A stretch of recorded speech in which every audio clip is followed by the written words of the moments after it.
হুঁশিয়ারি দিয়ে বলতে চাই, আওয়ামী লীগ হয়ে উঠতে চান না। যদি আওয়ামী লীগ হয়ে উঠতে চান, এই জাতি আপনাদের প্রতিহত করবে।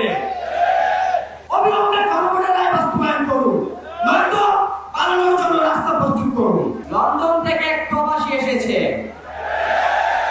বাংলাদেশের মাটিতে বসে বাংলাদেশের জনগণের গণরায়ের সাথে পায়তারা করার পরিকল্পনা করছে। তারা বলেছে গণগণের গণরায়কে গলা টিপে হত্যা করে এই জাতিকে তারা দাসের মতো ব্যবহার করবে। কিন্তু তারা ভুলে গেছে এই জাতি কখনো দাসের মতো ব্যবহৃত হওয়ার জন্য প্রস্তুত নয়।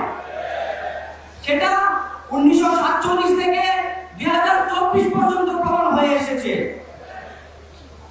তারা যদি মনে করে এই জাতিকে দাসের মতো ব্যবহার করে তারা সামনের দিকে এগিয়ে যেতে চাইবে, তাহলে এই জাতি কখনো দাস হিসাবে ব্যবহৃত হবে না।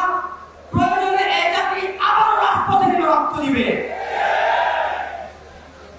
আমরা তাদেরকে স্পষ্ট ভাষায় বলে দিতে চাই, 70% জনগণের গণরায়কে অবিলম্বে বাস্তবায়ন করুন।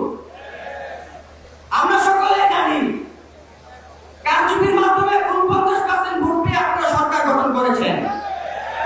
সুতরাং 70% জনগণের গণরায়কে গলা টিপে হত্যা করতে চাইলে এই দেশ থেকে আপনাদেরকে পালাতে হবে।